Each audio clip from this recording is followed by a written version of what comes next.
너는 너무 촌스러워 질레야. 현금 10원과 분당 아파트. 이 정도면 감사해야 하는 거 아니야? 그리고 사모님께 드릴 말씀이 있어요. 아 참. 이제 사모님이 아니시니까 그냥 이모라고 불러도 될까요? 과연 이 대화 뒤에 무슨 일이 벌어졌을까요? 38년간 헌신했던 아내를 내쫓은 남편과 그의 내언냐. 하지만 그들은 몰랐습니다. 자신들이 어떤 선택을 했는지, 그리고 그 선택이 어떤 결과를 가져올지. 지금부터 시작되는 60살 오진 레시의 놀라운 역전 드라마, 끝까지 놓치지 마세요. 본격적으로 이야기 시작하기 전에 구독과 좋아요 꼭 눌러주시면 정말 큰 힘이 된답니다. 그리고 댓글로 지금 어느 지역에서 듣고 계신지도 남겨주시면 반가울 것 같아요. 이야기가 머무는 자리, 이곳에서 함께 이야기하며 마음을 나누는 시간 되시길 바랍니다. 새벽 4시 반 경기도 분당의 한 고급 아파트. 아직 어둠이 가시지 않은 일은 시간에 오진 레는 조용히 눈을 떴습니다. 60살이 된 지금도 변하지 않는 그녀의 하루가 시작되었죠. 또 밤 늦게 들어왔나 보네. 질레는 작은 한숨과 함께 침대에서 일어났습니다. 옆에서 코를 골며 자고 있는 남편 박철현을 깨우지 않으려고 조심스럽게 움직였어요. 65살의 철현은 여전히 잠들어 있었습니다. 새벽이 다 되어서야 들어온 그는 술 냄새를 풍기며 침대에 쓰러져 잠들었죠. 오늘도 똑같은 하루가 시작되는구나. 부엌으로 향하는 질레의 발걸음은 38년간 변하지 않았습니다. 22살에 시집와서 지금까지 단 하루도 빨들이지 않고 새벽 4시 반에 일어나 남편을 위한 하루를 준비해왔죠. 오늘 아침은 시원하게 콩나물 해장국을 끓여드려야겠어. 냉장고를 열며 중얼거리는 질레의 모습에는 아직도 정성이 가득했습니다. 하지만 그녀는 몰랐죠. 이것이 철현을 위해 요리하는 마지막 날이 될 거라는 사실을 말입니다. 새벽 5시 질레는 정성스럽게 해장국을 끓이고 아침상을 차렸습니다. 여보 일어나세요. 아침 드셔야죠. 하지만 철현은 짜증스러운 표정으로 몸을 뒤척했어요. 아 시끄러워. 좀 더 자긴 하도 이번 주는 회사 일찍 가야 한다고 하셨잖아요. 알았어 알았다고. 나중에 먹을게. 이런 대화가 언제부터 시작되었을까요? 예전에는 질레가 깨우면 고맙다며 일어나던 철현이었는데 언제부터인가 모든 게 귀찮다는 듯한 반응만 보였습니다. 그럼 보험 박통에 넣어둘게요. 꼭 드세요. 질레는 실망스러웠지만 내색하지 않았어요. 38년간 그래왔듯이 오늘도 참고 이해하려 했습니다. 오전 9시 혼자서 아침을 먹은 질레는 설거지를 마치고 거실 소파에 앉았습니다. 텔레비전에서는 아침 드라마가 흘러나왔지만 그녀의 마음은 다른 곳에 있었어요. 우리 회사가 이렇게 큰 줄 누가 알았겠어. 창밖으로 보이는 분당 신도시의 풍경을 바라보며 질레는 과거를 떠올렸습니다.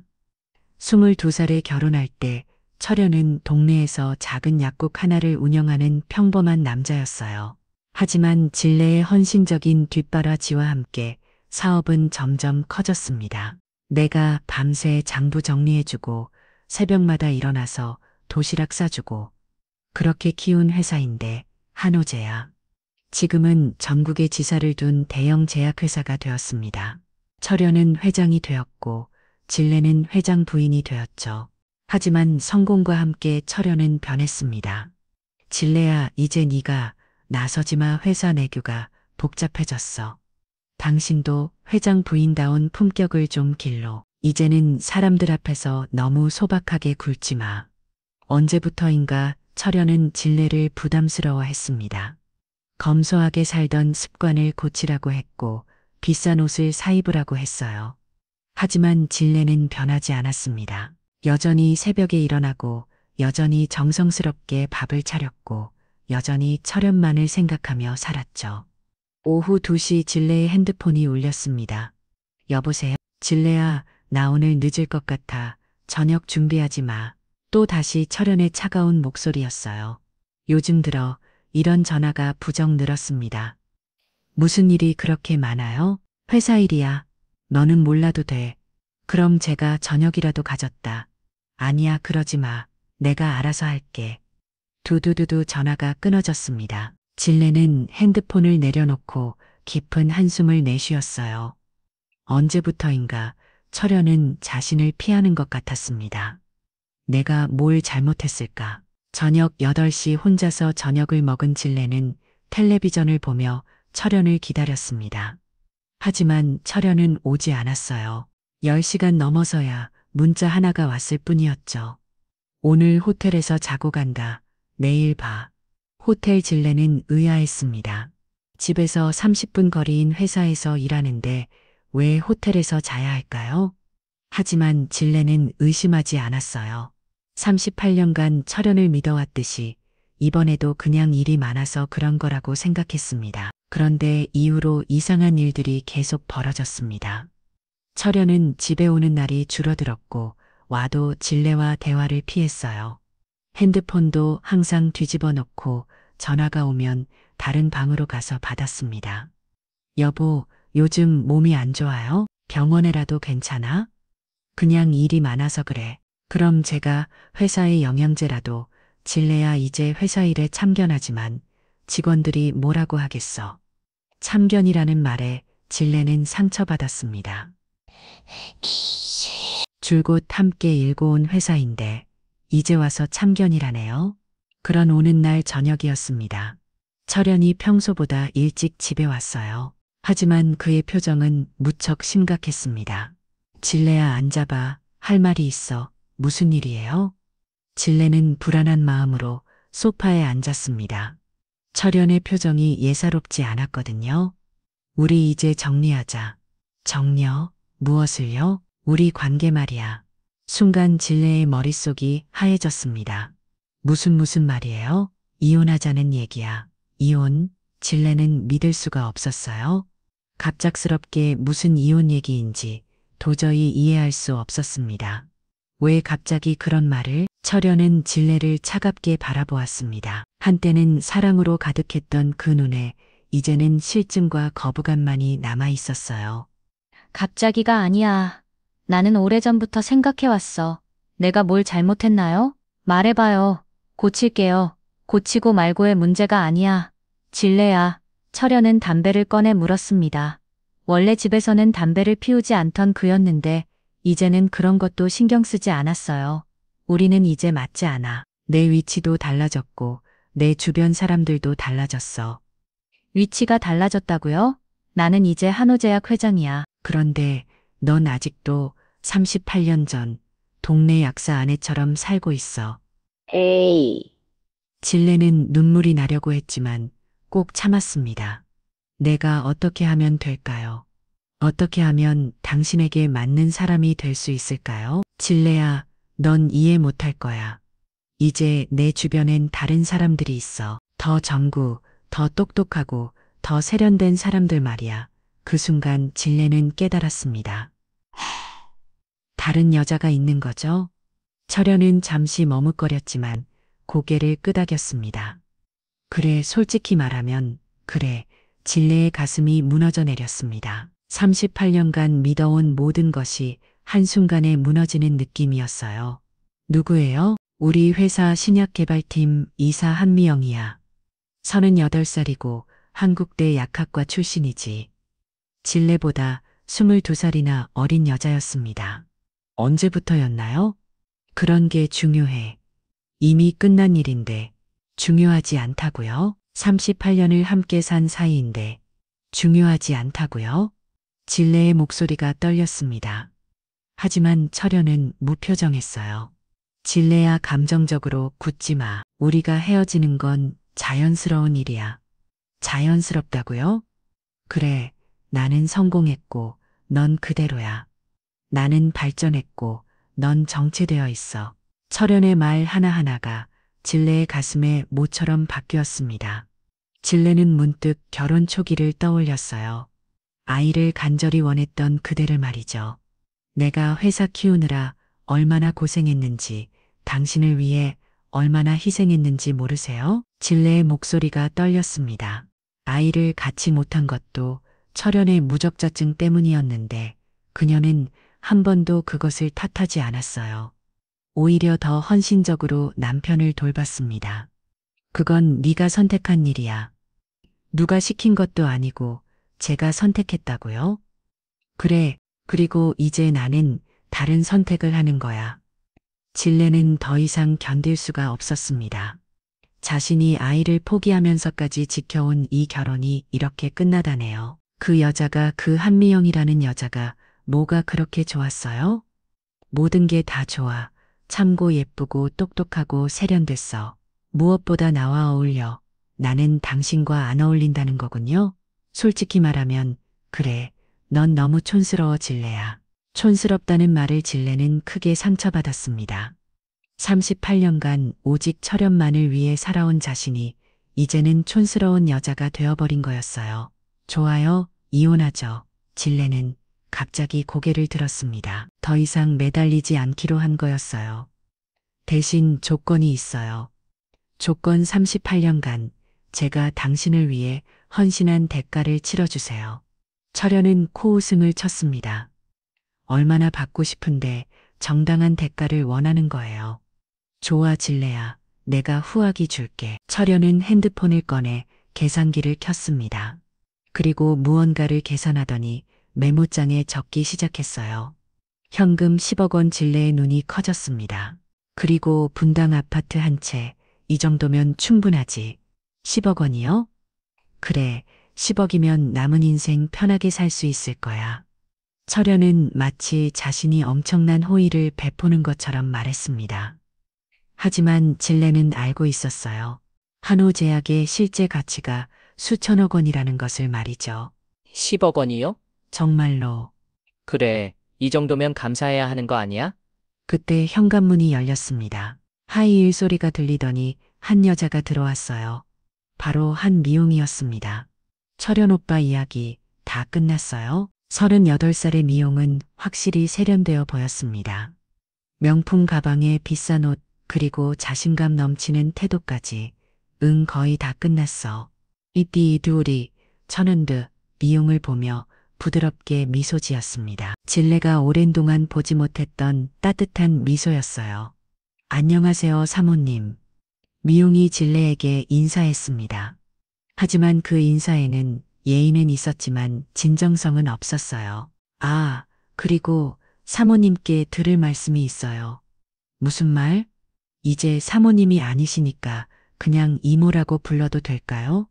진레는 충격받았습니다. 22살이나 어린 남편의 내연녀가 자신을 이모라고 부르겠다며 이모는 너무하네요. 미용 씨, 철연이 미용을 가볍게 타이르듯 말했지만 그의 목소리에는 웃음이 섞여 있었어요. 그럼 어떻게 불러요? 할머니 미용아, 농담이에요, 농담이에요, 농담. 미용은 킥키고 스며 철연의 팔짱을 깼습니다. 진레 앞에서 당당하게 애정 표현을 하는 거였어요. 진레야, 우리 이제 정말 정리하자. 미용이도 이사 올 예정이거든. 이사요? 그래, 이제 미용이가 이 집 안주인이야. 진레는 믿을 수가 없었습니다. 38년간 자신이 갖고 온 집에 다른 여자가 들어온다며. 언제까지 나가면 되나요? 바를수록 좋지. 일주일 안에 정리해줘. 일주일요? 그래, 미용이가 다음 주에 이사 오기로 했거든. 진레는 더 이상 할 말이 없었습니다. 모든 것이 이미 정해진 일이었고 자신은 단지 통보받은 것 뿐이었어요. 알겠어요. 일주일 안에 나갈게요. 좋아. 그럼 내일 변호사 사무실에서 서류 정리하자. 철회는 마치 사업 계약을 마무리하듯 차갑게 말했습니다. 그날 밤 진레는 잠들 수가 없었습니다. 38년간의 결혼 생활이 하루아침에 끝나버렸고 자신이 믿어왔던 모든 것이 거짓이었다는 사실을 받아들이기 어려웠어요. 정말 이렇게 끝나는 건가? 그 순간 진레의 눈에는 어느새 강인함이 빛나고 있었습니다. 이제 시작이야. 결국 그 카드를 꺼낼 수밖에 없게 되었구나. 여러분 어떠세요? 38년간 헌신한 아내를 촌스럽다며 내쫓은 남편과 이모라고 부르겠다던 네 언니의 뻔뻔함이 믿어주시나요? 지난밤 진례가 결심한 것은 단순한 복수가 아니었습니다. 현금 10억 원과 분당 아파트면 충분하다고 생각했던 철영과 미형. 과연 그들에게 어떤 일이 벌어질까요? 이혼 서류에 도장을 찍는 그 순간까지도 철영과 미형은 몰랐습니다. 그들이 상대하고 있는 것이 단순한 시골 안악이 아니라 20년간 완벽한 복수를 준비해온 전략가라는 사실을 말입니다. 진례는 혼자 남은 집에서 깊은 한숨을 내쉬었습니다. 하지만 진례의 눈에는 눈물 대신 차가운 결의가 서려 있었어요. 그녀는 천천히 일어나 안방으로 향했습니다. 침실한 구석 철연이 절대 건드리지 않는 진례만의 화장대가 있었습니다. 겉보기에는 평범한 화장대였지만 그 안에는 놀라운 비밀이 숨겨져 있었어요. 진례는 화장대 사람 맨 아래간을 열었습니다. 그리고 숨겨진 작은 버튼을 눌렀어요. 딸깍 비밀 공간이 열렸습니다. 그 안에는 두꺼운 파일들과 USB 그리고 각종 문서들이 가득 들어 있었어요. 20년이야. 자그마치 20년간 모은 것들이지. 진례는 파일 하나를 꺼내 펼쳤습니다. 첫 번째 문서의 제목은 한호제약 비자금 조성 현황이었어요. 날짜는 2004년, 무려 18년 전부터 시작된 기록이었습니다. 당신이 아무리 나를 바보로 봐도 난 이미 다 알고 있었어. 진례가 이 모든 것을 시작한 건 2004년이었습니다. 그때 철연이 갑자기 많은 현금을 집에 가져오기 시작했어요. 그리고 진례에게 말했죠. 진례야, 이 돈 좀 보관해줘. 은행에 넣으면 세금 문제가 복잡해져서 말이야. 순진했던 진례는 그냥 회사 운영자금인 줄 알았습니다. 하지만 시간이 지날수록 이상한 점들이 보이기 시작했어요. 정부 관리들이 집에 찾아와 봉투를 주고받는 모습, 경쟁, 회사 사장들과의 은밀한 만남, 그리고 의약품 허가와 관련된 수상한 전화통화들. 그때부터였지. 내가 기록하기 시작한 게 진례는 두 번째 파일을 열었습니다. 정치인 로비 자금 내역이라는 제목이 적혀 있었어요. 2005년부터 2020년까지 무려 15년간의 상세한 기록이 있었습니다. 누구에게 얼마를 줬는지, 언제 만났는지, 무슨 이야기를 했는지까지 모든 게 적혀 있었어요. 김 의원에게 5천만 원 신약 허가 관련 보건부 과장에게 2천만 원, GMP 인증 통과 식약처 관리부장에게 3천만 원 원료 수입 승인. 진례는 매번 철연이 외출할 때마다 몰래 그의 수첩과 휴대폰을 확인했습니다. 그리고 밤늦게 철연이 잠들면 서재에 들어가 서류들을 살펴봤어요. 당신은 그때도 나를 바보로 취급하고 있었지. 철연은 진례가 단순한 가정주부라고 생각했습니다. 복잡한 비즈니스는 이해하지 못할 거라고 여겼어요. 그래서 집에서 중요한 전화를 받기도 했고 서류를 대충 보관하기도 했습니다. 하지만 진례는 달랐어요. 22살에 결혼하기 전까지 그녀는 회계사 사무소에서 일했던 전문가였습니다. 숫자와 문서를 다루는 일에 능숙했어요. 내가 회계를 전공했다는 걸 당신은 까먹었나 봐. 진례는 세 번째 파일을 꺼냈습니다. 이번에는 임상시험 데이터 조작 증거였어요. 한호제약이 개발한 여러 의약품들이 실제로는 효과가 미미하거나 부작용이 심했지만 데이터를 조작해서 허가를 받았다는 내용이었습니다. 이건 정말 위험한 일이었는데 진례는 떠올렸습니다. 2010년 철연이 밤늦게 연구소 직원들과 통화하는 모습을 말이에요. 데이터 좀 다시 정리해. 부작용 사례는 빼고 효과 있는 케이스만 넣어서 이번 허가만 받으면 대박이야. 좀 무리해도 괜찮아. 그때 진례는 소름이 돋았습니다. 사람들의 생명과 직결된 의약품을 이런 식으로 만들고 있다며 그때부터 더 열심히 증거를 모았지. 진례는 네 번째 파일을 열었습니다. 세금, 탈루 및 비자금, 음닉 내역이었어요. 한호제약이 실제 매출보다 훨씬 적게 신고하고 해외 페이퍼 컴퍼니를 통해 돈을 빼돌린 증거들이 가득했습니다. 스위스 은행 계좌까지 만들어 놨더라고. 진례는 철연의 서재에서 발견한 해외은행 서류들을 복사해서 보관했습니다. 가명으로 만든 계좌들, 비밀번호들, 입출금 내역까지 모든 걸 기록했어요. 총 금액이 얼마나 되더라? 2천억 원? 진례는 계산기를 두드렸습니다. 한호제약이 지금까지 탈세한 금액이 무려 2천억 원이 넘었어요. 다섯 번째 파일은 더욱 충격적이었습니다. 의료진 매수 및 리베이트 제공 내역이었어요. 전국의 대형 병원 의사들에게 한호제약 제품을 많이 처방하도록 돈을 준 기록들이었습니다. 환자들은 이 사실도 모르고 비싼 약을 먹고 있었구나. 진례는 화가 났습니다. 돈 때문에 환자들에게 꼭 필요하지 않은 약을 처방하게 만드는 것이 얼마나 나쁜 일인지 알고 있었거든요. 그때 진례의 핸드폰이 울렸습니다. 여보세요? 진례 언니나 경숙이야. 친구 경숙이었습니다. 진례와 어릴 때부터 친하게 지낸 단짝 친구였어요. 경수가 이 시간에 무슨 일이야? 언니 소문 들었어. 이혼한다면서. 진례는 한숨을 내쉬었습니다. 벌써 소문이 났나 봐요.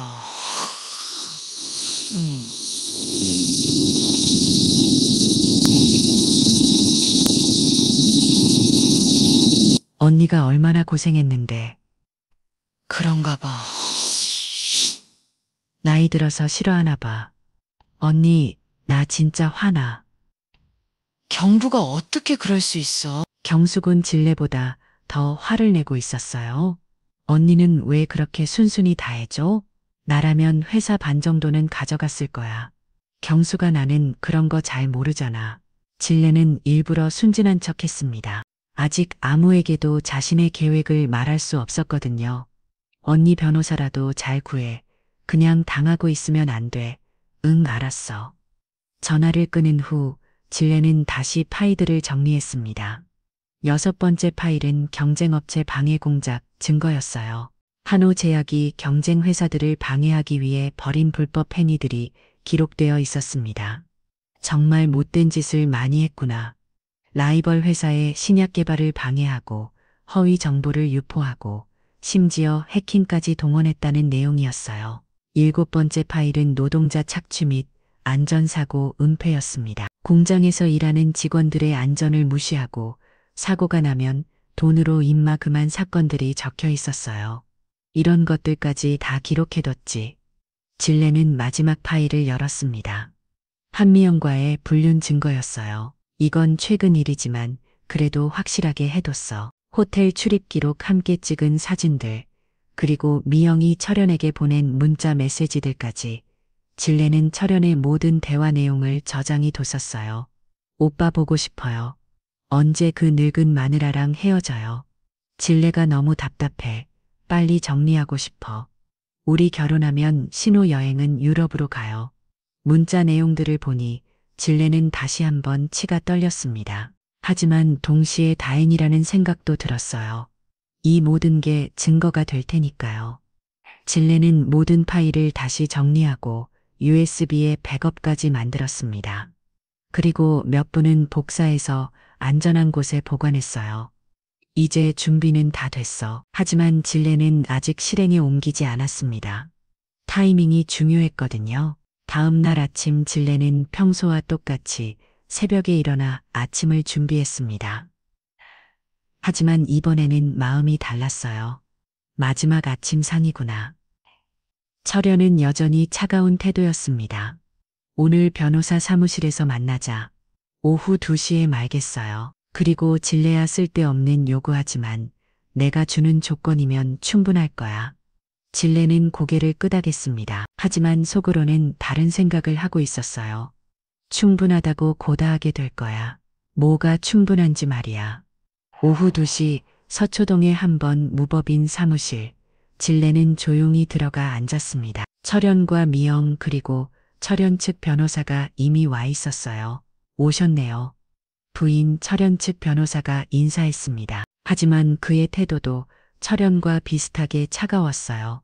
이혼 조건을 정리해 봤습니다. 변호사는 서류를 진례 앞에 놓았습니다. 위자료 10억 원 분당 아파트 한 채, 그 외에는 모든 재산이 박철현 회장님 명의로 정리됩니다. 진례는 서류를 꼼꼼히 읽어봤습니다. 정말로 말도 안 되는 조건이었어요. 한호제약의 집은 부동산 모든 것이 철현 혼자 차지하는 내용이었습니다. 이게 다예요? 네, 충분하다고 생각합니다. 철현이 건방지게 말했습니다. 그리고 한 가지 더 이혼 후에는 한호제약이나 저에 대해 어떤 말도 하시면 안 됩니다. 명예훼손으로 고소할 수 있으니까요. 미영이 끼어들었어요. 그러니까 조용히 사시라는 뜻이에요. 진례는 잠시 생각하는 척했습니다. 그리고 천천히 고개를 끄겼어요. 좋아요. 이 조건대로 하죠. 철현과 미영은 놀란 표정을 지었습니다. 진례가 이렇게 쉽게 동의할 줄은 몰랐거든요. 정말요? 다른 요구사항은 없으세요? 변호사도 의아했습니다. 없어요. 그대로 하죠. 그럼 설명해 주시면 됩니다. 진례는 펜을 들어 작은 체크하며 설명했습니다. 한 글자 한 글자 정성스럽게 마치 무슨 중요한 계약서라도 쓰는 것처럼요. 다 됐네요. 정말 다행이에요.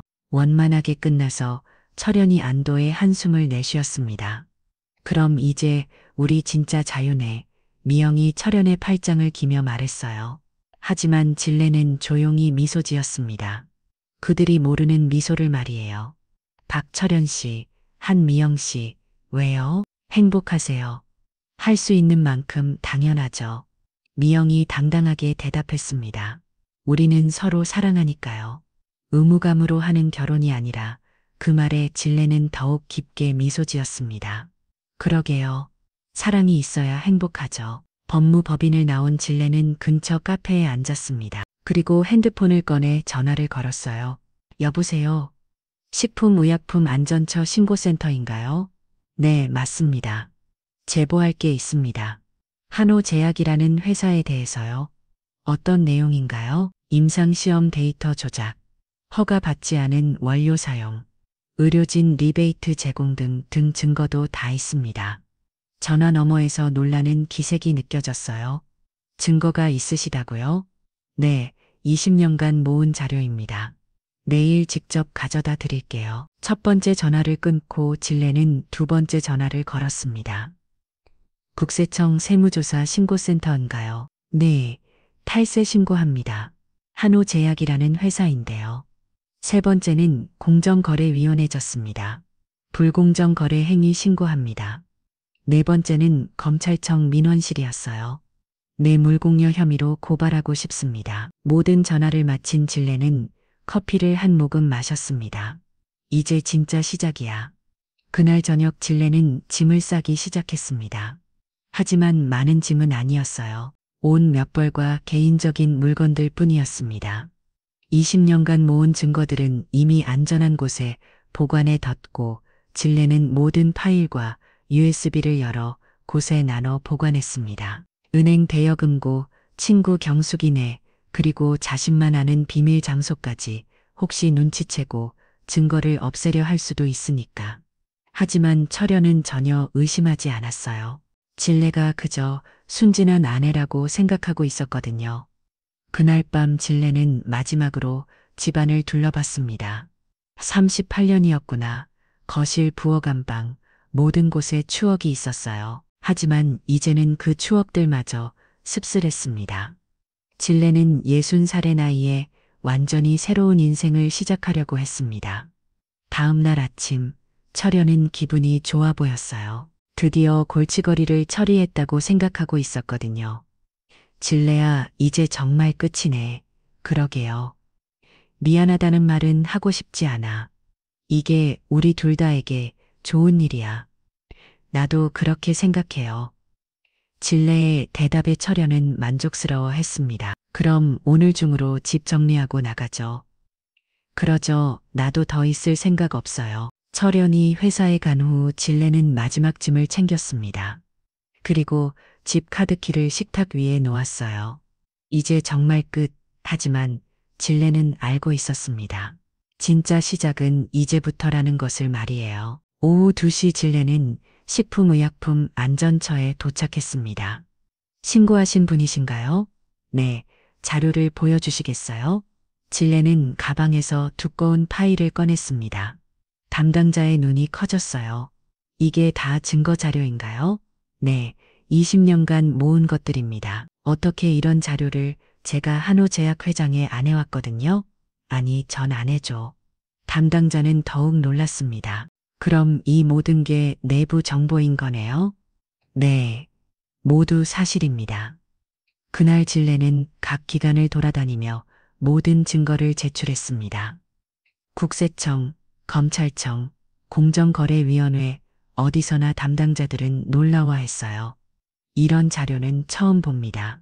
정말 대단하네요. 어떻게 이렇게 체계적으로 수사에 큰 도움이 될 것 같습니다. 모든 일을 마친 진례는 호텔에 체크인했습니다. 이제 철영과 미영이 어떤 반응을 보일지 기다리는 이만 남았어요. 그날 밤 진례는 호텔 방에서 뉴스를 봤습니다. 아직 한호제약 관련 뉴스를 나오지 않았어요. 하지만 곧 터질 거라는 걸 알고 있었습니다.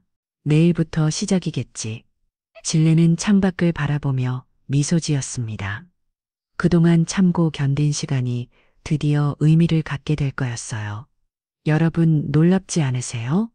그동안 진례가 단순한 가정주부인 줄만 알았던 철영과 미영. 하지만 진례는 20년간 완벽한 증거를 수집해온 전략가였습니다. 회계사 출신의 전문성, 아내라는 신분을 통한 정보 수집, 그리고 무엇보다 인내심으로 완성한 완벽한 계획, 각 정보기관의 동시수사, 철영과 미영의 당황스러운 반응, 그리고 하루아침에 무너지는 한호제약의 모습까지. 과연 이모라고 부르겠다던 미영과 촌스럽다던 철영은 어떻게 될까요? 다음 날 오전 9시 철영은 기분 좋게 회사에 출근했습니다. 드디어 골칫덩어리를 처리했다는 생각에 발걸음도 가벼웠어요. 이제 미영이랑 자유롭게 살 수 있어. 회장실에 들어서는 철영은 커피를 마시며 신문을 펼쳤습니다. 하지만 그 평화로운 시간은 오래가지 않았어요. 회장님, 큰일 났습니다. 비서가 다급하게 뛰어 들어왔습니다. 왜 그래? 무슨 일이야? 식품의약품안전처에서 나왔는데요. 갑작스럽게 조사를 하겠다고 철영의 얼굴이 순식간에 굳었습니다. 그리고 국세청에서도 연락이 왔어요. 세무조사 통보서가 발송됐다고 국세청까지. 그것뿐만 아니라 공정거래위원회에서도. 비서의 말이 끝나기도 전에 철영의 핸드폰이 울렸습니다. 여보세요? 박철현 회장님이시죠? 검찰청 경제범죄 수사부입니다. 철영의 손이 떨렸습니다. 내일 오전 10시까지 출석해 주시기 바랍니다. 조사 받으실 일이 있습니다. 무슨 조사요? 내 물공염이 의료법 위반 혐의입니다. 뚫뚫뚫 전화가 끊어졌습니다. 철영은 멍하니 핸드폰을 바라봤어요. 무슨 일이 벌어지고 있는 건지 도저히 이해할 수 없었습니다. 회장님, 어떻게 하시겠습니까? 일단 변호사부터 불러. 그때 또 다른 직원이 황급히 뛰어들어왔습니다. 회장님, 로비에 식약처 조사관들이 와 있습니다. 뭐라고? 철형은 창문으로 다가가 아래를 내려다봤어요. 한호제약 건물 앞에 검은색 승용차들이 여러 대 주차되어 있었습니다. 저거들이 다 조사관들이야? 네, 그런 것 같습니다. 그 순간 회장실 문이 열렸습니다. 박철현 회장님이시죠? 정장을 입은 중년 남성이 들어왔어요. 뒤따라 여러 명의 조사관들이 함께 들어왔습니다. 저는 식품의약품안전처 특별수사팀 김정훈 팀장입니다. 무슨 일로 오셨나요? 철영의 목소리가 떨렸습니다. 한호제약의 의료법 위반 및 임상시험 조작 혐의로 압수수색 영장을 발부받았습니다. 김 팀장이 영장을 보여주었어요. 압수수색이요? 네, 지금부터 이 건물 전체를 수색하겠습니다. 협조해 주시기 바랍니다. 잠깐만요. 이게 무슨 일인지 설명 좀 해주세요. 하지만 조사관들은 이미 움직이기 시작했습니다. 회장실 곳곳을 뒤지며 서류와 컴퓨터를 압수하기 시작한 거예요. 이건 정말 말도 안 되는 일입니다. 우리 회사가 무슨 잘못을 했다고 철현이 항의했지만 소용없었어요. 회장님, 이 서류들은 뭔가요? 조사관 한 명이 금고에서 꺼낸 서류를 보여줬습니다. 그건 그냥 회사 기밀 서류인데요. 하지만 여기 보면 임상시험 데이터를 조작하라는 지시사항이 적혀 있는데요. 철현의 얼굴이 새파랗게 변했습니다. 그건 오해입니다. 그리고 이 통장은 뭔가요? 가명으로 만든 계좌 같은데요. 조사관들은 하나씩 증거를 찾아내고 있었어요. 철현이 숨겨놓다고 생각했던 모든 것들이 드러나고 있었습니다. 그 시각, 한우제약 신약개발팀, 미영은 자신의 사무실에서 여유롭게 커피를 마시고 있었어요. 철현과의 새로운 출발을 생각하며 기분이 좋았습니다. 이제 정말 자유야. 그 할머니도 없어졌고, 하지만 복도에서 소란스러운 소리가 들리기 시작했어요. 무슨 일이지? 미영이 사무실 문을 열자 복도에 조사관들이 가득했습니다. 이게 무슨 일이에요? 한 미영 이사님이 쉬죠. 조사관 한 명이 다가왔습니다. 네, 그런데 무슨 일로 귀하도 조사 대상자입니다. 신약 개발팀의 데이터 조작에 관여한 혐의가 있어요. 데이터 조작이요? 무슨 말씀이세요? 미영은 당황했습니다. 자신이 뭔가 잘못했다는 생각은 전혀 해본 적이 없었거든요. 이 서류들 보세요.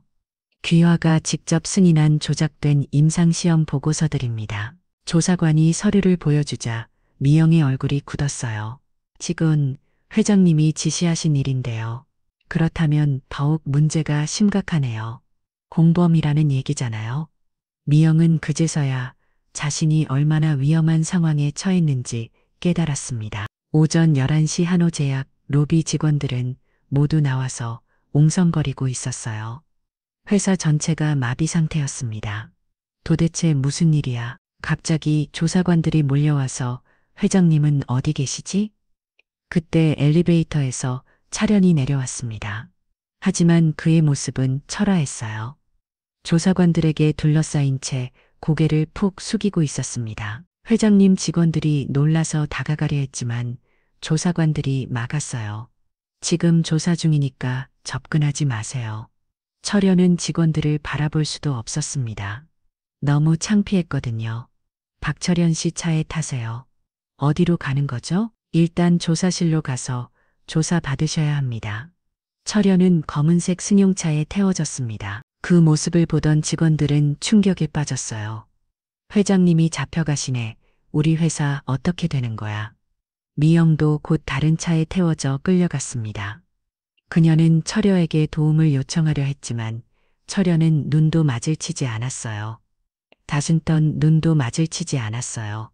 철여는 오빠, 오빠. 하지만 철여는 대답하지 않았습니다. 이미 자신의 일로도 바빴거든요.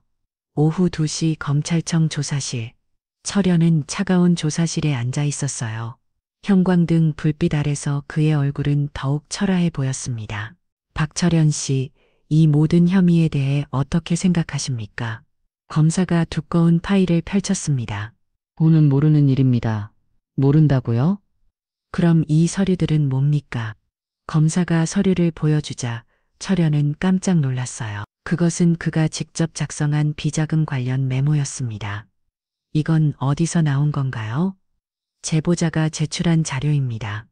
제보자요? 네, 아주 상세한 자료들을 제공해 주었어요. 20년간의 기록이라고 하다군요. 철여의 머릿속이 복잡해졌습니다. 도대체 누가 이런 자료를 가지고 있었을까요? 그리고 이 녹음 파일도 들어보시죠. 검사가 녹음기를 틀었습니다. 데이터 좀 다시 정리해.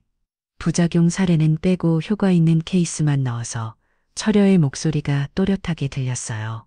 이건 어떻게 모든 게 다 기록되어 있어요.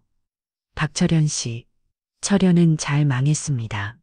자신이 언제 녹음되었는지도 모르겠고 누가 이런 자료를 모았는지도 알 수 없었어요. 그 시각 다른 조사실에서는 미영이 조사받고 있었습니다. 자심이에요. 조사받고 있었습니다. 한미영 씨, 박철현 회장과의 관계가 어떻게 되나요? 그냥 상사와 부하 관계입니다. 그런데 여기 문자 메시지를 보면 연인 관계로 보이는데요. 조사관이 핸드폰 메시지를 보여줬습니다. 오빠 보고 싶어요. 언제 그 늙은 마누라랑 헤어져요? 미영의 얼굴이 빨갛게 달아올랐어요.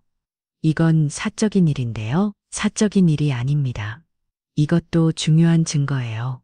무슨 증거요? 불법 행위의 공모관계를 보여주는 증거죠. 미영은 그제서야 심각성을 깨달았습니다. 저는 그냥 시키는 이만 했을 뿐이에요. 그렇다면 박철현 회장이 모든 것을 지시했다는 뜻인가요? 네, 맞아요. 저는 피해자예요. 미영은 차련을 모든 책임을 떠넘기기 시작했어요. 저녁 6시 뉴스 시간, 한호제약 비리 수사 관련 속보를 전해드리겠습니다. 뉴스 앵커가 심각한 표정으로 말했습니다. 대형 제약회사 한호제약이 임상시험 데이터 조작, 의료진 리베이트 제공, 탈세 등 각종 비리 혐의로 검찰 수사를 받고 있습니다. 화면에는 한호제약 건물과 압수수색 장면이 나왔어요. 특히 박철현 회장이 20년간 2천억 원 규모의 탈세를 저질렀다는 의혹이 제기되고 있습니다. 또한 정치인들에게 로비 자금을 제공하고 의료진들에게 불법 리베이트를 지급한 혐의도 받고 있습니다. 진례는 호텔방에서 이 뉴스를 보고 있었어요. 드디어 시작됐구나. 그녀의 얼굴에는 만족스러운 미소가 떠올랐습니다. 뉴스에서는 연일 한호제약 관련 소식이 보도되었어요. 그리고 며칠 후 더 충격적인 소식이 전해졌습니다. 한호제약 전 재산 동결국세청 2천억 원 추징금 부과, 회사 부채만 3천억 원 철현이 그동안 쌓아오는 모든 재산이 하루아침에 사라진 거였어요. 검찰청 유치장 철현은 차가운 독방에 앉아 있었습니다. 화려했던 회장실과는 너무나 대조적인 공간이었어요. 도대체 누가 이런 자료를 가지고 있었을까? 철현은 계속 생각했지만 답을 찾을 수 없었어요. 그런데 갑자기 한 가지 생각이 떠올랐습니다. 설마 진례가 하지만 곧 고개를 저었어요. 말도 안 돼, 진례가 뭘 알겠어. 그런데 시간이 지날수록 의심은 확신으로 바뀌었습니다. 이런 상세한 자료를 가질 수 있는 사람은 진례뿐이었거든요. 진례, 그 여자가 날 속인 거야? 철현은 분노했지만 동시에 두려웠어요. 진례가 정말로 이 모든 것을 계획했다면 자신은 완전히 무너진 거였습니다. 미영은 다른 유치장에 있었어요. 이럴 줄 알았으면 철현 오빠랑 사귀지 않았을 거야. 그녀는 후회하고 있었습니다. 철현과의 관계 때문에 자신의 인생까지 망가진 거였거든요. 엄마한테는 대체 뭐라고 말하지? 미영의 부모님은 딸이 대기업 임원이라며 자랑스러워 했었어요. 하지만 이제 딸이 범죄자가 되어버렸습니다. 오줄래 때문이야. 그 할머니가 우리를 함정에 빠뜨린 거야. 미영은 진례를 원망했습니다. 하지만 정작 자신들이 진례에게 어떤 짓을 했는지는 생각하지 않았어요. 일주일 후 더 큰 충격이 기다리고 있었습니다. 한호제약 파산 신청, 한호제약이 완전히 무너진 거였어요. 38년간 진례와 함께 일궈온 회사가 일주일 만에 사라져버린 겁니다. 철현은 뉴스를 보며 잘 망했습니다. 내 인생이 다 끝났어. 그때 며실로 부름을 받았어요. 누가 면회 왔나요? 변호사라고 하시는데요. 철현은 기대했습니다. 혹시 상황이 좋아질 수도 있을 거라고 생각했어요. 하지만 며실에 나가보니 뜻밖의 사람이 앉아 있었습니다. 진례 철현은 믿을 수가 없었습니다. 이런 곳에서 다 보내요. 박철현 씨 진례의 목소리는 차분했습니다. 예전의 순한 아내 모습은 찾을 수 없었어요. 너가 한 거야? 뭘 제가 했다고 하시는 거예요? 이 모든 걸 말이야. 제보한 것도 너고 증거 제출한 것도 너잖아. 철현의 목소리가 떨렸습니다. 네 맞아요. 진례는 담담하게 인정했어요. 왜 그랬어? 왜라고요? 정의를 실현한 거죠. 정의 이게 정의야? 그럼요. 잘못한 일에 대한 대가를 치르는 게 정의 아닌가요? 철현은 화가 났습니다. 우리가 그렇게 살아왔잖아. 너도 다 알고 있었으면서 알고 있었어요. 하지만 참았죠. 그럼 왜 이제 와서? 이제 와서가 아니에요. 20년간 준비한 거예요. 진례의 말에 철현은 충격받았습니다. 20년간? 네, 당신이 첫 번째 비리를 저질렀을 때부터 모든 걸 기록했어요. 그럼 너는 20년 동안 날 속인 거야? 속인 게 아니라 지켜본 거죠. 언젠가는 정의가 실현되기를 바라면서요. 철현은 말을 잇지 못했습니다. 자신이 얼마나 순진했는지 깨달았거든요. 그럼 이혼도 다 계획이었어? 아니요. 이혼은 정말 마지막 기회였어요. 마지막 기회. 당신이 뉘우치고 잘못을 인정하면 용서할 생각이었어요. 진례는 솔직하게 말했습니다. 하지만 당신은 나를 촌스럽다고 했죠. 그리고 그 여자는 저를 이모라고 부르겠다고 했고요. 철현은 그때의 상황을 떠올렸습니다. 그래서 복수한 거야? 복수가 아니라 정의예요. 당신들이 저지른 죄에 대한 정당한 대가죠. 진례는 일어섰습니다. 이제 갈게요. 진례야, 잠깐 내 미용이는 어떻게 됐어? 진례는 차가운 미소를 지었어요. 궁금하시면 직접 물어보세요. 여름 유치장에 있을 거예요. 그 말을 남기고 진례는 나가버렸습니다. 철현은 멍하니 그 자리에 앉아 있었어요. 자신이 얼마나 잘못 살아왔는지, 그리고 진례가 얼마나 대단한 여자였는지 뒤늦게 깨달았습니다. 내가 완전히 틀렸구나. 그날 밤 철현은 잠들 수가 없었습니다. 38년간 함께 살았던 진례의 진짜 모습을 이제야 본 거였어요. 그리고 자신이 얼마나 어리석었는지도 깨달았습니다. 하지만 이제 와서 후회해도 소용없었어요. 모든 게 이미 끝나버렸으니까요. 미용은 다른 유치장에서 울고 있었습니다. 아, 이게 다 그 할머니 때문이야. 왜 우리한테 이런 짓을 하는 거야? 하지만 간수는 냉정했어요. 자업자들이죠. 남의 가장 파괴하고 불법 행위에 가담한 대가예요. 저는 피해자라고요. 피해자는 따로 있어요. 당신들이 배신한 그 부인이 진짜 피해자죠. 미용은 더 화가 났지만 어쩔 수 없었어요. 며칠 후 최종 판결이 내려졌습니다. 박철현 뇌물공연 및 의료법 위반으로 징역 10년 1미형 공범으로 징역 5년 두 사람 모두 실형을 선고받았어요. 그리고 그들이 그토록 사랑했던 돈과 명예는 모두 사라져버렸습니다. 진례는 법정에서 그 모습을 지켜봤어요. 복수가 완성되는 순간이었습니다. 이제 정말 끝이구나. 하지만 진례에게는 복수보다 더 중요한 일이 남아 있었어요. 바로 자신의 새로운 인생을 시작하는 것이었습니다. 촌스럽다며 10억 원을 던져주던 철현과 이모라고 부르겠다던 미용의 최후가 이렇게 비참할 줄 누가 알았겠습니까? 하지만 이것은 단순한 복수가 아니었습니다. 진례가 실현한 것은 정의였어요. 20년간 저질러진 범죄에 대한 정당한 심판이었죠. 철현과 미용이 감옥에 들어간 지 한 달 후 진례는 서울 마포구의 한 작은 상가에 서 있었습니다. 아무도 예순이 간 넘은 그녀가 어떤 놀라운 성공을 거둘지 상상하지 못했죠. 하지만 진례는 알고 있었습니다. 이제 진짜 인생이 시작되었다는 것을 말입니다. 마포구 연남동의 작은 골목길 진례는 임대료 월 200만 원짜리 10평 남짓한 작은 가게 앞에 서 있었습니다. 유리창 너머로 보이는 턱 빈 실내가 쓸쓸해 보였어요. 여기서 새로 시작하는 거야.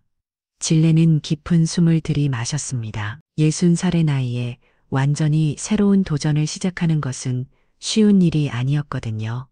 사장님, 정말 여기로 하시겠어요?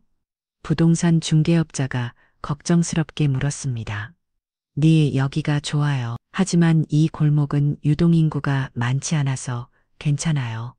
맛있으면 사람들이 찾아올 거예요. 진례는 확신에 차 있었습니다. 38년간 철현을 위해 끓인 국물 솜씨에 대한 자신감이 있었거든요. 계약을 마치고 나온 진례는 휴대폰으로 친구 경숙에게 전화를 걸었습니다. 경숙아, 나야 언니, 어떻게 지내? 요즘 소식이 없어서 걱정했어. 나가게 차렸어. 가게 무슨 가게? 국물집. 내가 끓인 곰탕이랑 설렁탕 파는 거야. 경숙은 깜짝 놀랐어요. 언니 정말 대박이다. 언니 국물 솜씨 워낙 유명했잖아. 그런가 당연하지. 결혼 초기에 언니가 끓여준 사골곰탕 맛있어서 지금도 기억나. 경숙의 격려에 진래는 힘이 났습니다. 고마워 경수가 잘 될 거야. 언니가 하는 일이 안 들 리 없어. 전화를 끄는 진래는 가게 안으로 들어갔습니다. 자, 힘을 내보자. 첫 번째로 해야 할 일은 인테리어였어요. 하지만 진래는 화려한 장식보다는 깔끔하고 정성스러운 분위기를 원했습니다. 어머니들이 편하게 와서 따뜻한 국물 한 그릇 먹을 수 있는 곳으로 만들어야지. 진래는 직접 페인트 칠을 하고 테이블을 닦고 주방 기구를 정리했습니다. 60살의 나이에도 불구하고 그녀의 손길은 날렵했어요. 일주일 후 간판이 달렸습니다. 진래 내 국물집 소박하지만 정감 있는 간판이었어요. 이제 재료 준비해야지. 진래는 새벽 4시에 일어나 경동시장으로 향했습니다. 사골을 고르는 그녀의 눈은 진지했어요. 사장님, 이 사골 언제 들어온 거예요? 어제 새벽에 들어왔어요. 신선해요. 좀 더 보여주세요. 진래는 하나하나 꼼꼼히 살펴봤습니다. 오랜 동안 살림을 살면서 좋은 재료 고르는 법을 익힌 노하우가 있었거든요. 이것들로 주세요. 아주 많이 장사 오래 하셨나 봐요. 고르는 솜씨가 남다르네. 이제 시작하는 거예요. 그래도 경험이 있으셔야 이렇게 잘 고르지. 진래는 미소 지었습니다. 경험이라면 정말 많았죠. 집으로 돌아온 진래는 바로 사골을 끓이기 시작했습니다. 12시간은 끓여야 진짜 우러나지. 큰 솥에 사골을 넣고 센 불로 끓였어요. 물이 끓기 시작하자 거품을 정성스럽게 걷어냈습니다. 38년 동안 끓일 때와 똑같이 하면 돼. 하지만 이번에는 다른 마음이었어요. 진심으로 맛있는 국물을 만들고 싶었습니다. 12시간 후 진래는 국물을 맞았습니다. 좋아. 뽀얀 국물이 입안에서 부드럽게 퍼졌어요. 오랫동안 갈고 닦은 솜씨의 결과물이었습니다. 개업 첫날 진래는 새벽 5시에 일어나 가게로 향했습니다. 오전 7시 오픈을 목표로 모든 준비를 마쳤어요. 첫 손님이 누가 될까? 오전 7시 30분 드디어 첫 손님이 왔습니다. 여기 새로 생긴 집이네요. 50대 남성이었어요. 차분든 떠들 잘했든 다든 투니머시분. 천년내미 점연인구래 둥니 무슨 리요. 히브니, 3년년 입이 무슨 리요. 이 무슨 리요. 이 무슨 리요. 이 무슨 리요. 이 무슨 리요. 이 무슨 리요. 이 무슨 리요. 이 무슨 리요. 이 무슨 리요. 이 무슨 리요. 이 무슨 리요. 이 무슨 리요. 이 무슨 리요. 이 무슨 리요. 근처 공사장에서 일하는 분 같았습니다. 네, 오늘 처음 열었어요. 사골곰탕 하나 드시겠어요? 네, 주세요. 진래는 정성스럽게 국물을 떠서 그릇에 담았습니다. 밥은 같이 온 것으로, 김치는 직접 담근 것으로 함께 내놓았어요. 맛있게 드세요. 남성은 한 숟가락 떠먹고 눈이 커졌습니다. 이거 정말 맛있네요. 정말요? 네, 진짜 깊은 맛이 나요. 어디서 배우셨어요? 38년 동안 끓여봤어요. 38년이요. 대단하시네요. 첫 손님의 반응에 진래는 자신감을 얻었습니다. 그 손님은 다 먹고 나서 말했어요. 사장님 전 내일도 올게요. 그리고 동료들한테도 소개할게요. 고맙습니다. 아니에요. 이런 맛있는 집이 생겨서 제가 고마워요. 첫날 매출은 15만 원이었어요. 많지 않은 금액이었지만 진래는 만족했습니다. 시작이 반이지. 이틀째 어제 왔던 손님이 다른 손님들을 데리고 함께 왔습니다. 사장님, 어제 말한 그 동료들이에요. 안녕하세요. 여기가 그 맛집이야? 와, 국물 냄새가 진짜 좋네. 3명 모두 곰탕을 주문했어요. 그리고 모두 엄지를 들어 올렸습니다. 사장님, 이거 진짜 맛있어요. 어떻게 이런 맛을 내세요? 우리 어머니가 끓여주신 맛 같아요. 진래는 푸듯해했습니다. 정성이 통하고 있었거든요. 일주일 후 가게에는 단골들이 생기기 시작했어요. 사장님, 또 왔어요. 어서 오세요. 오늘도 곰탕으로 주세요. 네, 조금만 기다리세요. 손님들은 진례의 정성을 알아봤습니다. 그냥 음식을 파는 게 아니라 마음을 담아 대접한다는 것을 말이에요. 한 달 후 놀라운 일이 벌어졌습니다. 한 젊은 여성이 가게에 들어왔어요. 안녕하세요. 저는 미식 블로거 김지훈이라고 해요. 블로거요? 네. 인스타그램 팔로워가 10만 명 정도 돼요. 이 집 소문을 듣고 왔어요. 진례는 긴장했습니다. 인터넷은 잘 몰랐지만 10만 명이라는 숫자가 대단하다는 건 알 수 있었거든요. 곰탕 하나 주세요. 네. 진례는 평소보다 더 정성스럽게 준비했습니다. 블로거는 천천히 맛을 봤어요. 그리고 연신 고개를 끄덕였습니다. 이거 정말 대박이에요. 어떻게 이런 맛을 내세요? 그냥 정성껏 끓인 거예요. 정성이 이런 맛을 만드는군요. 블로거는 사진을 찍고 영상도 촬영했어요. 사장님, 인터넷에 올려도 될까요? 네, 좋아요. 그날 저녁, 인스타그램에 진례네 국물집 후기가 올라왔습니다. 연남동 숨은 맛집 8견 38년 경력의 사장님이 끓이는 진짜 사골을 곰탕.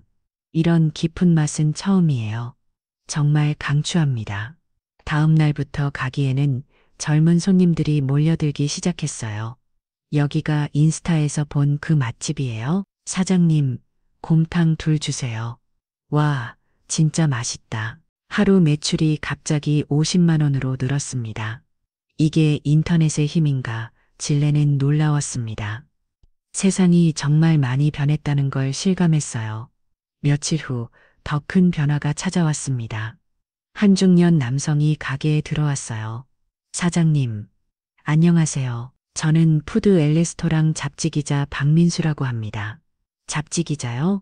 네, 요즘 이 집이 화제라고 해서 취재 왔어요. 취재요? 네, 인터뷰 좀 해도 될까요? 진례는 당황했지만 거절할 이유가 없었어요. 어떻게 이런 맛을 내시게 됐나요? 38년 동안 남편을 위해 끓여왔어요. 38년이요?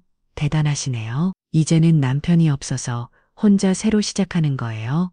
진례는 솔직하게 이야기했습니다. 물론 철연의 범죄나 감옥 이야기는 하지 않았어요. 그냥 이혼 후 새로 시작한다고만 했습니다. 60살에 새로 창업하신 거군요. 정말 대단한 용기입니다. 나이가 많아도 꿈은 있잖아요. 기자는 감동했습니다. 사장님 같은 분이 진짜 멋있는 어른이세요. 한 달 후 잡지에 진례, 내 국물집이 대서특필됐습니다. 60살 새 출발. 38년 내공의 진짜 사고를 곰탕 그 기사가 나간 후 가게는 완전히 달라졌어요. 여기 주소는 집인의 예약도 받나요? 사장님 언제까지 기다려야 해요? 하루에 100명이 넘는 손님이 찾아왔습니다. 진례 혼자서는 감당하기 어려울 정도였어요. 이럴 줄 몰랐는데 그때 경숙이가 도움을 주겠다고 나섰습니다. 언니 내가 도와줄게. 홀서빙은 나한테 맡겨. 경수가 고마워. 뭘 고마워. 해. 우리가 언제부터 남이었어. 경숙의 도움으로 가게 운영이 한결 수월해졌어요. 그리고 몇 달 후 더 큰 기회가 찾아왔습니다. 사장님 안녕하세요.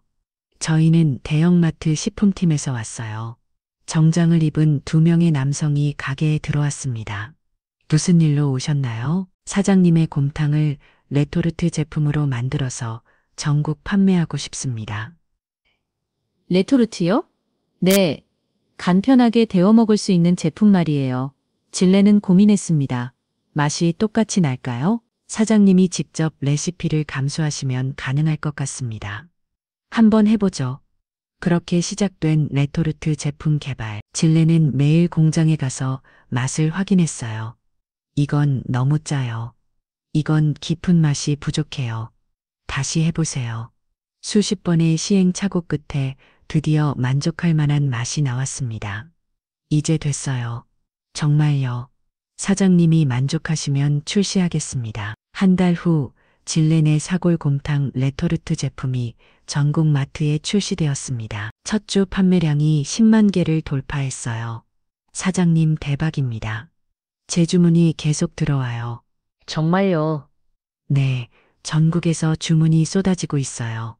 진례는 믿을 수가 없었습니다. 자신이 만든 국물이 전국에서 팔리고 있다며, 그리고 6개월 후 더 놀라운 일이 벌어졌습니다. 사장님 월 매출이 10억 원을 넘었습니다. 10억 원이요? 네, 가게 매출 5천만 원, 레토르트 매출 9억 5천만 원입니다. 진례는 현실 같지 않았어요. 60살을 시작한 장사가 이렇게 큰 줄은 꿈에도 몰랐거든요. 이제 법인을 만드셔야 할 것 같습니다. 법인요? 네. 세금 문제도 있고 앞으로 더 큰 사업을 위해서요. 그렇게 진례네 식품이라는 회사가 만들어졌습니다. 진례는 대표이사가 되었어요. 이혼 후 정확히 2년이 지난 시점이었습니다. 그 무력 감옥에 있던 차련에게서 편지가 왔습니다. 진례에게 나는 지금 교도소에서 이 편지를 쓰고 있다. 매일매일 후에 압려지 내고 있어. 내가 얼마나 바보였는지, 얼마나 잘못 살았는지 이제야 깨달았어. 네가 어떻게 지내는지 궁금해. 혹시 힘들게 살고 있지는 않은지 정말 미안해. 진심으로 미안해. 진례는 편지를 읽고 한참을 생각했습니다. 그리고 답장을 쓰기 시작했어요. 차련 씨에게 나는 잘 지내고 있어. 걱정하지 마. 60살을 새로 시작한 사업이 생각보다 잘 되고 있어. 사골곰탕으로 전국적인 사업을 하게 됐어. 당신이 촌스럽다고 했던 그 국물 솜씨로 말이야. 이제 와서 후회도 돌이킬 수는 없지만 그래도 반성하고 있다. 쟁야. 건강하게 지내고 진짜 사람 되어서 나와. 편지를 보내는 진례는 창밖을 바라봤습니다. 이제 그녀의 사무실은 강남의 고층 빌딩이 있었어요. 한때 차련의 한호제약보다도 높은 층에 말이죠. 정말 신기한 일이야. 진례의 성공 소식은 언론에도 보도되었습니다. 60살의 새 출발로 연 매출 100억 원 달성. 이혼 후 맨손으로 시작해서 식품 대기업 만든 오질레 대표. 나이는 숫자일 뿐. 오질레 대표의 감동 스토리 방송 출연 요청도 쏟아졌어요. 사장님 텔레비전 출연하시겠어요? 글쎄요, 제가 나가면 무슨 말을 하죠. 사장님의 인생 이야기를 들려주시면 돼요. 많은 분들에게 희망을 줄 수 있을 거예요. 진례는 고민 끝에 출연을 결정했습니다. 방송에서 진례는 솔직하게 이야기했어요. 38년간 남편을 뒷바라지했는데 60살을 이혼하게 됐어요. 얼마나 힘드셨을까요? 처음에는 정말 힘들었죠. 하지만 포기하지 않았어요. 어떤 힘으로 버티셨나요? 제가 할 수 있는 게 있다는 믿음이었어요. 국물 끓이는 솜씨만 금은 누구에게도 지지 않는다는 자신감이 있었거든요. 지금의 성공을 어떻게 생각하세요? 성공이라기보다는 저다운 삶을 찾은 것 같아요. 시청자들의 반응은 폭발적이었어요. 오질레 대표님 너무 멋있어요. 나이가 들어도 꿈을 포기하면 안 되는구나. 저도 용기를 얻었어요. 그 후 진례는 전국 각지에서 강연 요청을 받았습니다. 여러분, 나이는 정말 숫자일 뿐입니다. 진례는 청중들에게 말했어요. 늦었다고 생각하지 마세요. 지금이라도 시작하면 됩니다. 중요한 건 포기하지 않는 마음과 정성입니다. 저는 오랜 동안 정성껏 국물을 끓여왔어요. 그 정성이 지금의 성공을 만들었습니다. 청중들은 감동했습니다. 오질레 대표님, 정말 존경스러워요. 저도 뭔가 새로 시작하고 싶어졌어요. 그로부터 3년 후, 진례네 식품은 연 매출 300억 원의 중견기업으로 성장했어요. 사장님, 오늘도 수고하셨습니다. 직원들이 인사했습니다. 진례는 모든 직원을 가족처럼 되었어요. 여러분도 수고했어요. 내일도 정성껏 합시다. 저녁이 되어 진례는 처음 시작했던 연남동 가기를 찾았습니다. 지금은 경숙이가 점장으로 운영하고 있었어요. 언니 왔구나. 경수가 오늘은 어땠어? 언제나처럼 대박이지? 아직도 줄 서서 먹는 집이야. 진례는 옛날 자리에 앉아 곰탕 한 그릇을 시켰습니다. 경수가 내가 끓인 그 맛 그대로네. 당연하지. 어떤 대표님이 너무 관리를 잘해주시니까 경숙이 농담하며 웃었습니다. 진레는 국물을 한 숟가락 떠먹었어요. 2년 전 처음 가게를 열었을 때 그 맛이었습니다. 참 많은 일이 있었네. 그때 한 젊은 커플이 들어왔어요. 여기가 그 유명한 진레네 국물집이에요? 네, 맞아요. 와, 오 대표님이 처음 시작한 곳이잖아. 오진레 대표님이 언제 오세요? 경숙이가 진레를 가리켰어요. 저분이 진레 대표님이세요? 정말요? 와, 실제로 보니까 더 멋있으세요? 사인 좀 해주세요. 젊은 사람들은 신기했습니다. 대표님 어떻게 이렇게 성공하셨어요? 진레는 미소 지었습니다. 특별한 비결은 없어요. 그냥 정성껏 꾸준히 했을 뿐이에요. 정성이요? 네, 사람을 위한 마음으로 음식을 만들면 그 마음이 맛에 들어가요. 와, 감동이에요. 그 커플은 곰탕을 다 먹고 나서 말했어요. 정말 맛있어요. 마음이 따뜻해지는 맛이에요. 고맙습니다. 대표님 덕분에 꿈에 대한 용기를 얻었어요. 저희도 포기하지 않고 도전해 볼게요. 손님들이 나간 후 진레는 창밖을 바라봤습니다. 하늘에는 별이 반짝이고 있었어요. 박철현, 한미영 잘 지내고 있어? 진레는 그들을 원망하지 않았습니다. 오히려 감사했어요. 그들 덕분에 진짜 자신의 삶을 찾을 수 있었거든요. 고마워. 아이러니하지만 너희의 만행 덕분에 나는 진짜 행복을 찾았어. 그날 밤 진레는 일기를 썼습니다. 오늘로 사업을 시작한 지 정확히 5년이 됐다. 60살에 시작한 도전이 이렇게 큰 성공으로 이어질 줄은 몰랐다. 하지만 성공보다 더 소중한 걸 얻었다. 바로 진짜 나다운 삶이다. 이제 나는 누구에게 의존하지 않는다. 내 힘으로 살아간다. 그리고 많은 사람들에게 희망을 줄 수 있다는 게 가장 기쁘다. 나이는 정말 숫자일 뿐이다. 꿈을 꾸는데 늦은 나이는 없다. 다음 날 아침 진레는 새로운 계획을 세웠습니다. 이제 해외 진출도 해볼까? 정말요? 대표님, 한국에 진짜 국물 맛을 세계에 알리고 싶어. 진레의 도전은 아직 끝나지 않았습니다. 65살의 나이에도 여전히 꿈을 꾸고 있었어요. 그리고 그 꿈은 반드시 이루어질 거라는 확신이 있었습니다. 정성과 끈기, 그리고 포기하지 않는 마음이 있다면 무엇이든 가능하다는 것을 진레는 증명했습니다. 몇 달 후 진레에게 뜻밖의 소식이 전해졌습니다. 철현이 모범수로 조기 출소하게 되었다는 것이었어요. 오 대표님, 박철현 씨가 출소한다고 연락이 왔는데요. 그래요? 알겠어요? 진레는 담담했습니다. 이미 그와의 과거는 정리된 일이었거든요. 출소 당일 철현은 교도소 문 앞에서 혼자 서 있었습니다.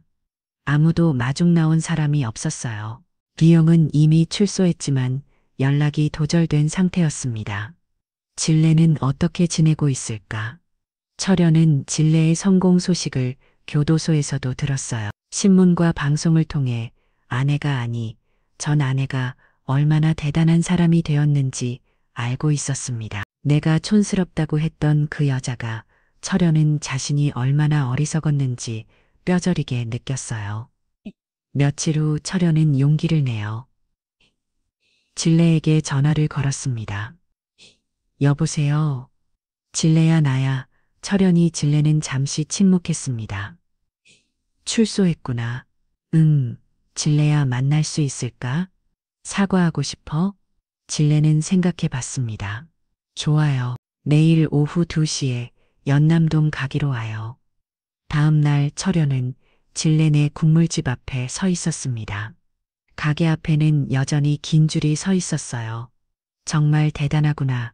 철현은 감탄했습니다. 자신이 무시했던 진레의 실력이 이런 성공을 만들어낸 거였어요. 가게 안으로 들어간 철현은 진레를 봤습니다. 예전보다 더 당당하고 자신감 넘치는 모습이었어요. 앉아요. 진레는 철현에게 곰탕 한 그릇을 내줬습니다. 고마워. 철현은 한 숟가락 떠먹고 눈물이 났어요. 38년간 먹던 그 익숙한 맛이었습니다. 진레야, 정말 미안해. 이제 와서 미안하다고 해서 뭐가 달라져. 달라지는 건 없지만 그래도 말하고 싶었어. 진레는 철연을 바라봤습니다. 많이 늙었네. 너는 오히려 더 잘못인 것 같아. 그럴 수도 있지. 내 인생을 살고 있으니까 내가 정말 바보였어. 이렇게 훌륭한 여자를 놓치다니 진레는 쓰게 웃었습니다. 이제 와서 그런 말 해봤자 소용없어. 알아. 하지만 그래도 말하고 싶었어. 철연은 고개를 숙였습니다. 한미영 씨는 어떻게 됐어요? 연락 두절이야. 출소하자마자 외국으로 떠났다고 하더라. 그렇구나. 진레는 별로 놀라지 않았어요. 한미영 같은 사람은 충분히 그럴 수 있었거든요. 철연 씨 이제 정말 새로 시작해. 응? 잘못한 일에 대한 대가는 다 치렀잖아. 이제 진짜 사람다운 삶을 살아. 철연은 눈물을 흘렸습니다.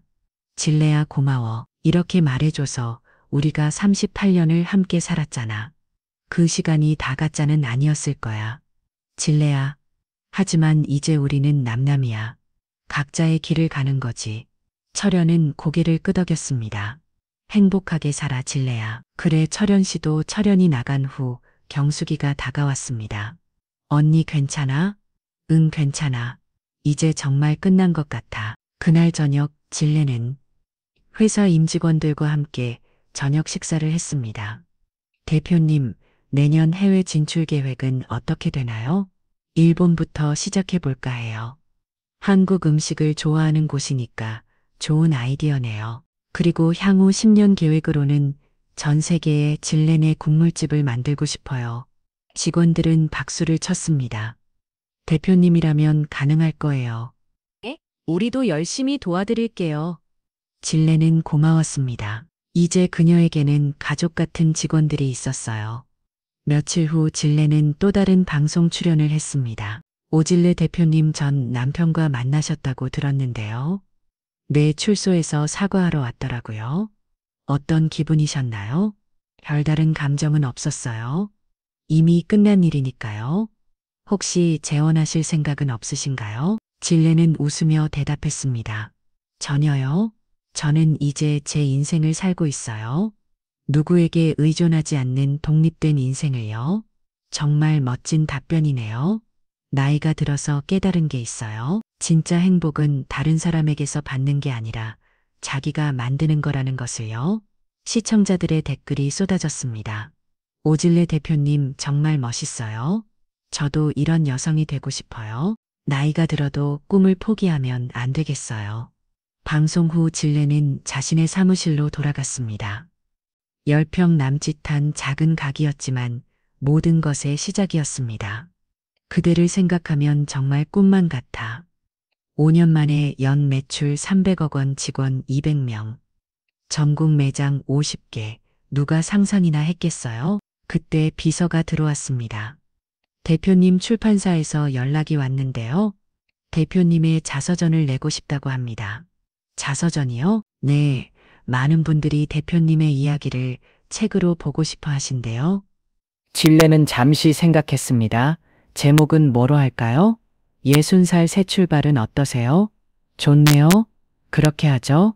그렇게 진레의 자서전 출간이 결정되었습니다.